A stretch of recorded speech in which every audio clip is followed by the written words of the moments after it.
The war had not ended, but the Force was already shifting. In the deepest vaults of Coruscant, the Jedi finally placed every broken clue side by side. Dooku's last words, the Chancellor's strange influence, the hidden chips inside the clones, the shadow moving behind the Republic from the beginning. This time, they did not ignore the pattern. They followed it. Now the truth was too large, too deadly, to ignore. Mace Windu met with Yoda, Obi-Wan, and a shaken Anakin Skywalker in secret. No one spoke at first. Then Yoda gave voice to the horror they had feared. Chancellor Palpatine was not only corrupt, he was Darth Sidious, the Sith Lord behind the entire Clone War.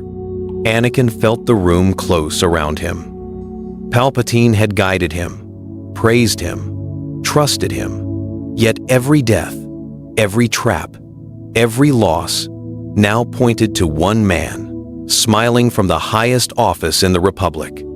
If the Jedi failed tonight, the clone armies, the Senate, and the child he once had been would all die together. The Jedi did not wait for debate. They moved before Sidious could strike first. Temple guards sealed the archives. Healers called trusted clone commanders for emergency scans. In hidden labs, the nightmare was confirmed. Inhibitor chips, a single buried order, and the Jedi would be slaughtered. Across Coruscant, Palpatine sensed the shift at once. His calm mask remained, but his plans were breaking. Order 66 depended on surprise. Without it, the clones might hesitate. The Senate might fracture. Anakin might choose the light. So Sidious acted. He summoned Masameta, triggered secret security locks, and prepared Coruscant for open seizure. Shock troops loyal to him moved toward the Senate district. Red Guard units sealed private routes through the capital. The trap was no longer hidden. It was becoming a coup. Mace Windu led the strike team personally. Obi-Wan stayed near Anakin. Yoda went to secure the temple and protect the younglings. Across the city, clone commanders received a different order first.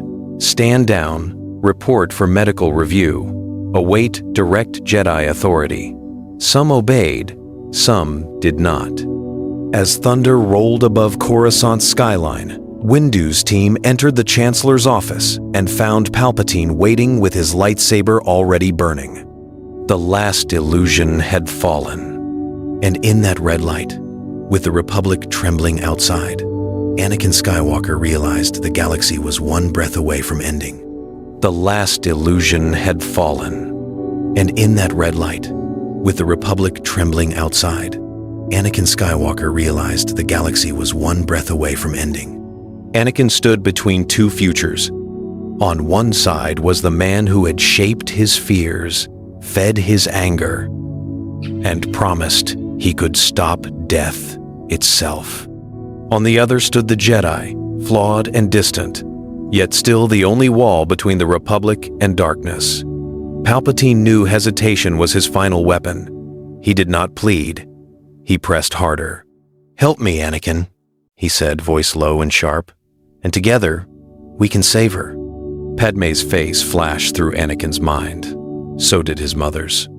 So did every battlefield where he had fought, every friend he had buried, every lie he had accepted because he feared loss more than truth. This was the final trap. Not power, fear. Mace Windu and Palpatine collided in a storm of purple and crimson light. The office shattered around them. Glass burst outward. Statues cracked. Sidious moved like a blade set free, fast and vicious. But this time the room was different. He did not have Anakin in his hand. He had only time, and very little of it. Obi-Wan stepped beside his student. He did not lecture him. He did not beg. "Anakin," he said, "this is the choice that defines everything." Palpatine struck with Force lightning, filling the chamber with white fire. Windu held against it, boots sliding across broken stone.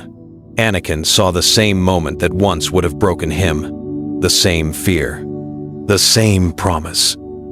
The same lie. Now he understood what Sidious truly offered. Not life, control, not love, possession. The truth cut deeper than any blade. If he followed this path, he would not save Padme. He would destroy everything she believed in. Anakin ignited his saber and moved. He did not strike. He turned on Sidious. Blue light crashed into red. Palpatine's eyes widened, not with rage, but with shock. For the first time in years, Darth Sidious had misread the Chosen One. Anakin attacked with all the force he had buried inside himself. Every wound, every doubt, every loss. He drove the Sith Lord back from the shattered window, away from Windu, away from victory. Obi-Wan joined him. Master and apprentice fought side by side as they were always meant to. Sidious screamed and unleashed a wave of dark power that tore the chamber apart. When the smoke cleared, Coruscant shook, alarms wailed, and the battle for the Republic had truly begun. Obi-Wan joined him. Master and apprentice fought side by side as they were always meant to. When the smoke cleared, Coruscant shook, alarms wailed, and the battle for the Republic had truly begun. The duel in the Chancellor's office became the instant history split in two. Sidious was still among the deadliest beings alive. Lightning, broken glass, and red light crashed through the ruined chamber. Yet he no longer controlled the fight. Windu pressed from the front. Obi-Wan cut off escape. And Anakin, the weapon Sidious had forged, turned that power back against its master. Palpatine dropped every mask. The gentle Chancellor vanished. Darth Sidious rose in full, hurling furniture, statues, and slabs of metal through the office with raw hatred. The room became a storm. But the Jedi were ready. Yoda had already crossed the city, shutting down hidden commands and warning loyal worlds. Temple security locked out emergency signals from the Chancellor's private network. In military hospitals, medics began removing inhibitor chips from clone commanders who still trusted the Jedi. Order 66 did not spread like fire. It broke apart in confusion. That confusion was fatal. Sidious blasted open the window and tried to escape into Coruscant's night traffic. Anakin followed without hesitation. Their sabers clashed above a drop that seemed endless. Rain swept through the shattered tower. Airspeeders screamed below. "You were my friend," Anakin shouted. "You used me." Sidious answered with lightning so fierce it blackened the frame. Anakin nearly fell, but Windu caught him with the Force. Obi-Wan drove in from the side. For one perfect instant, all three Jedi struck together. Sidious failed. His saber spun into the storm. Windu locked his arms. Obi-Wan pinned him. And Anakin, breathing like a man waking from a nightmare, held his blade at the throat of the Sith who had poisoned the Republic for decades. The arrest signal went out across Coruscant. Across the stars, soldiers, citizens, and senators waited for answers, unaware the next fight would be against fear itself. Emergency holofeeds exposed Palpatine's true identity, his wartime lies, and the hidden plot to murder the Jedi. Mas Amedda fled. Red Guards broke ranks. Loyal clone units turned on secret loyalists inside the capital. The Empire died before it was born. Yet victory did not feel clean. Sirens still echoed through the city. The Senate was in panic. Millions now knew they had been ruled by a Sith Lord. And deep in the Outer Rim, armies were still fighting, under orders built on lies. Palpatine had fallen, but the war he created was still alive. The Empire died before it was born. Palpatine had fallen, but the war he created was still alive. With Sidious captured, the Clone War did not end in celebration. It ended in confusion, grief, and a race against collapse. Across the galaxy, Republic fleets were still firing on separatist holdouts who had no idea their hidden master had fallen. Trade routes burned. Star systems waited for orders that never came. Entire sectors feared the war was entering an even darker phase. Without action, panic could tear the Republic apart. The Jedi moved first. From the temple, Yoda sent a message to every major front. Darth Sidious had been exposed. The Republic had been infiltrated. Clone commanders were to suspend execution protocols and report for medical review. Jedi generals were ordered to disengage where possible, protect civilian corridors, and open surrender channels with local separatist leaders. Not every battle stopped. Some clone officers refused to believe it. Some separatist commanders thought it was a trick, but enough paused to let the truth spread. On Coruscant, Padme Amidala took the risk few senators would. She stepped before the Senate and demanded full disclosure. No soft language. No quiet cover-up. She named Palpatine as the Sith architect of the war. She revealed the clone chips.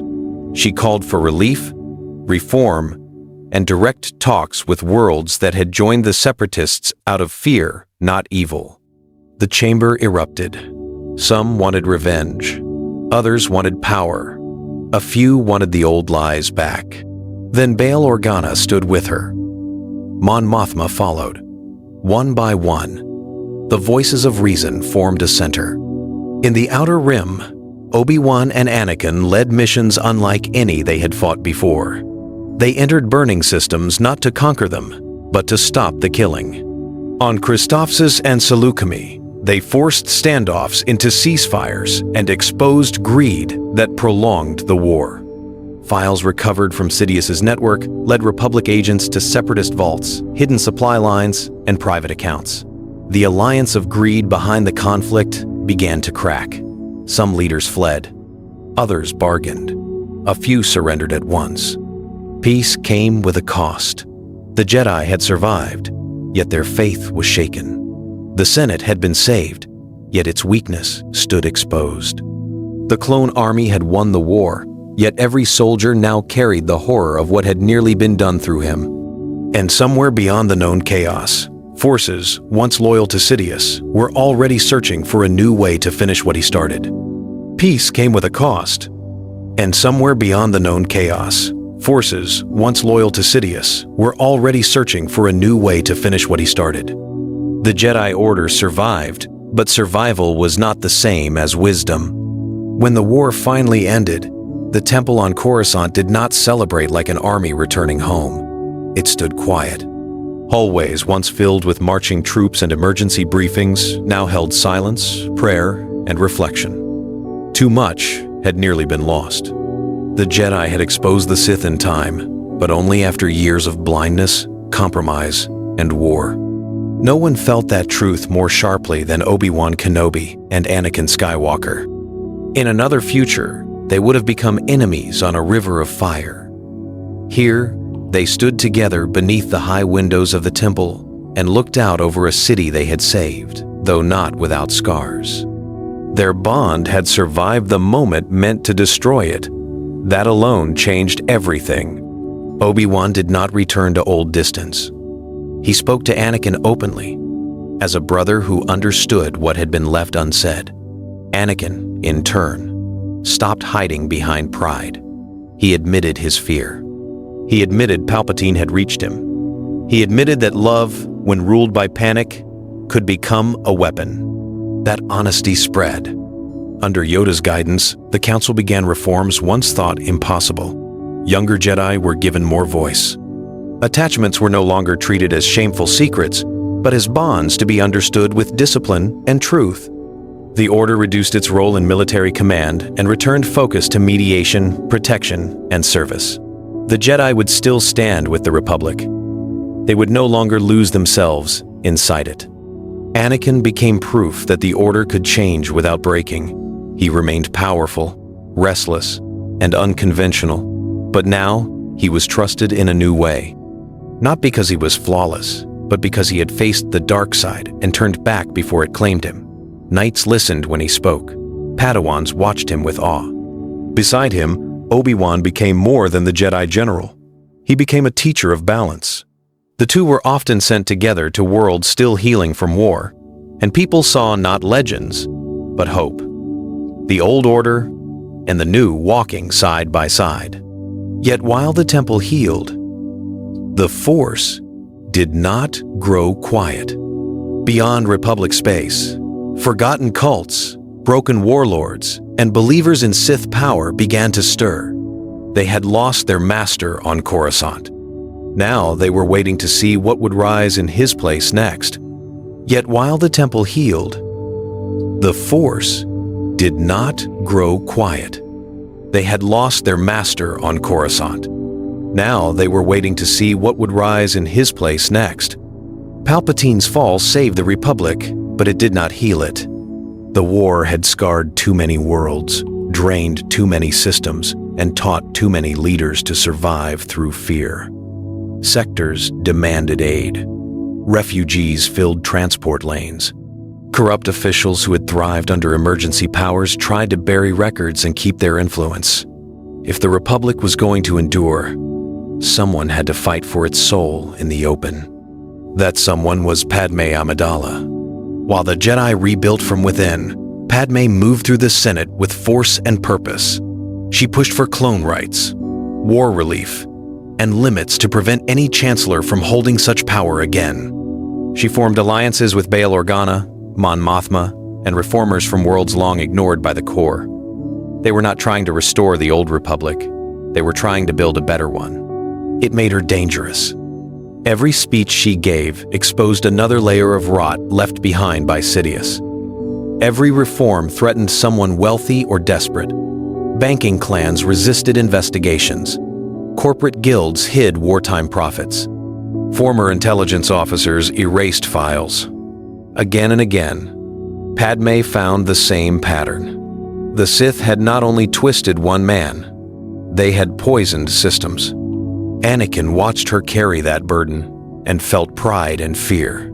He had turned away from darkness, but he had not stopped fearing loss. This time, he did not face fear alone. Obi-Wan saw it. Padme saw it. Even Yoda reminded him that love was strongest when it protected freedom, not possession. Then the attacks began. A relief convoy vanished near Brental. A witness tied to Palpatine's funds was killed before testifying. On Chandrila, armed agents tried to bomb a summit on Reconstruction. Each strike was precise. Each one targeted hope itself.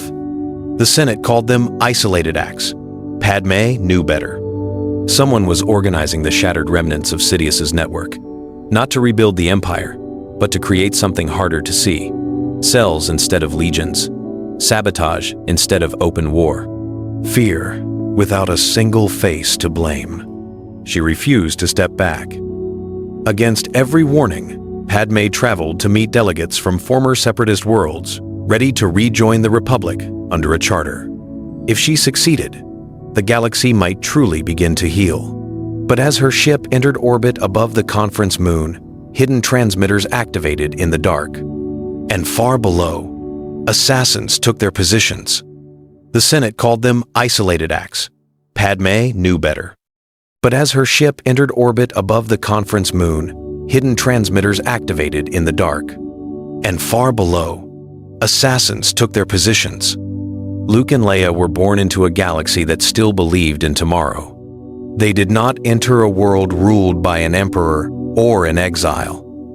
They were born in the light, with their mother alive, their father redeemed before he was lost, and the Jedi Order standing. Yet peace did not make their lives simple. It made them important to the public. They were the children of Senator Padme Amidala and the great war hero Anakin Skywalker. To the Jedi, they were something more. Twins strong in the Force, born at the turning point of history, living proof that the future had changed. Their childhood moved between two worlds. On Naboo, they learned kindness, curiosity, and the beauty of ordinary life. On Coruscant, they saw the weight of service. Padme taught them that power meant responsibility. Anakin taught them courage. Obi-Wan taught them patience, usually with a tired smile. Could the Jedi guide family without fearing it? Because the Order had changed, Luke and Leia were not hidden away. They trained openly, though carefully. They studied history, diplomacy, and the Force side by side. Luke rushed toward every lesson with reckless joy. Leia listened, measured, and struck with precision when it mattered. Together, they felt less like heirs to legend and more like the beginning of something new. To worlds healing, the twins became symbols of unity between the Republic and the Jedi. To enemies in the shadows, they became targets. Whispers spread through criminal syndicates, former separatist cells, and cults that still worshipped power. If Sidious had failed to destroy the future, perhaps the future could still be broken young. Anakin sensed that danger before anyone spoke it aloud. His nightmares returned, not of Padme dying, but of his children standing alone in fire. This time, he did not bury the fear. He brought it to the Council. The response was immediate. More security, more training, more caution. Even peace had made them visible targets. But hopeful children do not stay hidden for long. When Luke and Leia joined Padme on a mission to a mid-rim system, the trip was meant to mark a new era. Crowds gathered, flags rose, old enemies shared one platform. Then the first explosion ripped through the plaza. Leia reached for the Force. Luke turned toward the smoke. And Anakin, half a galaxy away, felt terror hit his heart like a blade. Then the first explosion ripped through the plaza. Leia reached for the Force. Luke turned toward the smoke. And Anakin, half a galaxy away, felt terror hit his heart like a blade. The Jedi Order had survived the Sith, the Clone War, and the fall of a false savior. But victory created a problem no council had ever solved. For generations, the Jedi had defined themselves by restraint, distance, and obedience to rules. Now, they lived in a galaxy that had seen those rules fail. They were more trusted than ever, more visible, and more entangled with the fate of the Republic than at any point in living memory. A new generation of Jedi grew up hearing stories not of quiet monks, but of heroes who had exposed a Sith Lord, saved democracy, and led worlds back from ruin. Luke and Leia became the brightest faces of that era, even after surviving the attack that nearly shattered their family. Younglings admired them. Senators praised them. Systems asked for Jedi help everywhere. The Order began to face questions with no simple answer. When peace depended on Jedi wisdom, where did wisdom end and control begin? If the Republic kept turning to the Force for guidance, would the Jedi remain guardians of freedom or become managers of destiny? Even inside the temple, old tensions returned in new forms. Some masters believed the reforms had gone too far. Others argued they had not gone far enough. Anakin pushed for a more active order, one meant to stop corruption early. Obi-Wan warned that even noble action could become quiet domination. Yoda listened, troubled, because both were right. Beyond known space, darker currents were moving. Not one Sith master, not one throne. Fragments of teachings, Force cults, holocrons, and long-ignored powers began drawing followers. Without the Empire, evil had not vanished. It had become scattered, patient, and harder to name. Luke and Leia grew into that uncertainty. They were gifted, brave, and deeply different.